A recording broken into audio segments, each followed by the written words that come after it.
Assalamualaikum warahmatullahi wabarakatuh. Nama saya Cinta Laturangga ini. Saya dari 10 MIPA 4. Nah, kali ini saya akan membahas tentang Kerajaan Jambi dengan mata pelajaran Sejarah Indonesia. Nah, kali ini saya akan membahas pertama ada sistem pemerintahan, yang kedua ada sistem ekonomi, yang ketiga sosial budaya, yang keempat peninggalan. Pendahuluan. Sejarah Kerajaan Jambi. Kesultanan Jambi adalah kerajaan Islam yang berkedudukan di Provinsi Jambi sekarang. Kerajaan ini berbatasan dengan Kerajaan Indragiri dan kerajaan-kerajaan Minangkabau seperti Siguntur dan 5 kota di utara. Di selatan kerajaan ini berbatasan dengan Kesultanan Palembang.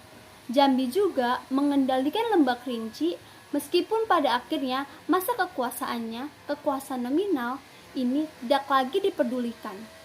Ibu kota Kesultanan Jambi terletak di kota Jambi, yang terletak di pinggir Sungai Batanghari. Oke, kita masuk dengan pembahasannya. Yang pertama itu ada sistem pemerintahan.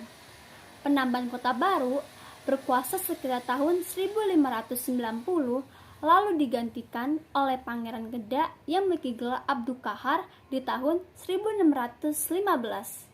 Pada masa pemerintahan Abdul Qahar inilah orang-orang VOC mulai menjalin hubungan perdagangan dengan Kerajaan Jambi. Mereka membeli hasil bumi Kerajaan Jambi, terutama lada. Hubungan Kerajaan Jambi dan VOC mulai merenggang sekitar tahun 1642. Di masa pemerintahan Sultan Sringollogo, terjadi peperangan antara Kerajaan Jambi dengan Kerajaan Johor. Kerajaan Jambi mendapatkan bantuan dari VOC sehingga berhasil menang. Namun, bantuan itu tidak gratis. Sebagai gantinya, VOC memberikan perjanjian-perjanjian pada Kerajaan Jambi. Tujuan utama dari perjanjian-perjanjian ini adalah untuk menguatkan monopoli pembelian lada. VOC juga memaksa untuk penjualan kain dan opium. Beberapa tahun kemudian, terjadi penyerangan ke kantor dagang VOC oleh rakyat Jambi dan menyebabkan si Brand Swart, kepala dagang VOC, meninggal. VOC tidak terima dan menuduh Sultan Jambi ikut terlibat. Pertama-tama, Sultan Sringollogo ditangkap lalu diasingkan ke Batavia. Setelah itu, Sultan Sringollogo diasingkan lagi ke Pulau Banda. Yang menggantikan Sultan Sringollogo adalah Pangeran Dipati Cakraningrat. Oke, kita masuk ke pembahasan yang kedua, yaitu sistem ekonomi. Kehidupan ekonomi Kerajaan Jambi, Kerajaan Sriwijaya pula menolak menyebarkan kebudayaan Melayu yang ke segala Sumatera, Semenanjung Melayu, serta Kalimantan bagian barat. Tokoh-tokoh sejarah pada masa Islam di Indonesia, maka dari itu banyak kerajaan silih berganti merebut dan menguasai kerajaan lain. Para perusahaan dagang tersebut juga melibatkan orang-orang Cina Melayu Bugis terletak di geografis kehidupan politik, ekonomi, sosial budaya, dan berakhirnya kerajaan Islam di Jambi. Pendiri sekaligus Sultan pertama Kerajaan Perlak adalah Sultan Alauddin Syekh Maulana Abdul Aziz Sahla, merupakan keturunan Arab perempun setempat. Terdapat beberapa kebudayaan yang ada di Kerajaan Melayu, yaitu Sriwijaya juga membangun pelabuhan khusus untuk kegiatan perekonomian antara pulau, dan kehidupan ekonomi dan sosial Kerajaan Melayu tak jauh berbeda dengan Sriwijaya. Kesultanan Perlak sebenarnya merupakan lanjutan dari kerajaan yang berdiri sebelum kehadiran Islam. Di selatan kerajaan ini berbatasan dengan Kesultanan Palembang, kemudian Keresdinan Palembang. Jambi juga mengendalikan Lembah Kerinci, meskipun pada akhirnya masa kekuasaannya. Kehidupan sosial Kesultanan Jambi, kehidupan politik dan pemerintahan Kerajaan Perlak. Temuan benda-benda keramik juga membuktikan bahwa di daerah ini penduduknya bagaimanakah kehidupan sosial budaya Kesultanan Jambi. Perdagangan lada merupakan komoditas yang sangat menguntungkan.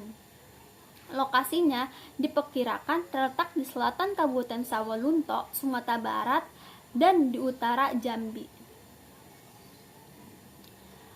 Terletak di daerah sungai terpanjang, akan membahas tentang pelajaran sejarah, yaitu tokoh-tokoh sejarah pada masa Islam Indonesia. Pada mulanya, pihak kesultanan yang juga bertindak sebagai pengumpul dan penjual melakukan perdagangan dengan orang-orang Portugis, perusahaan dagang Inggris, dan juga Hindia Timur Belanda. Beberapa benda arkeologis yang ditemukan di daerah Jambi menunjukkan bahwa di daerah ini telah berlangsung suatu aktivitas ekonomi yang berpusat di daerah Sungai Batanghari.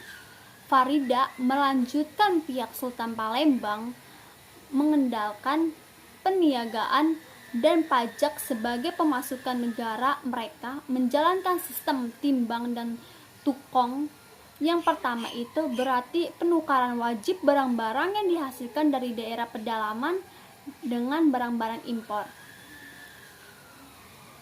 Oke, di sini masuk ke pembahasan yang ketiga, yaitu sosial budaya.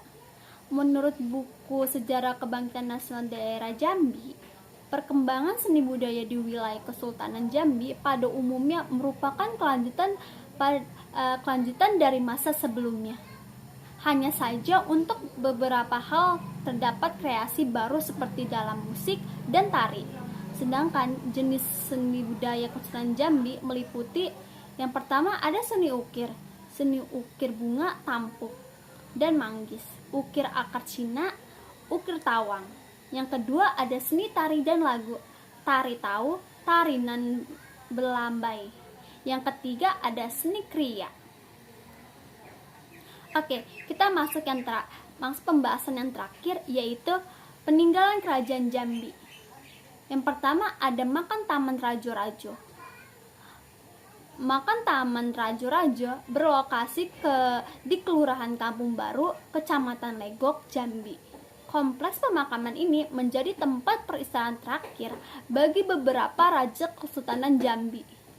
Yang kedua ada Masjid Agung Al-Falah Jambi.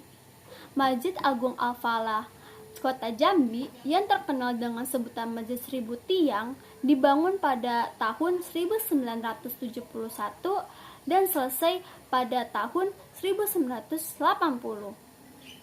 Masjid ini adalah masjid terbesar di Kota Jambi yang dianggap sebagai salah satu peninggalan kerajaan Islam di sana. Yang ketiga ada Istana Abu Rahman Taha Saifuddin.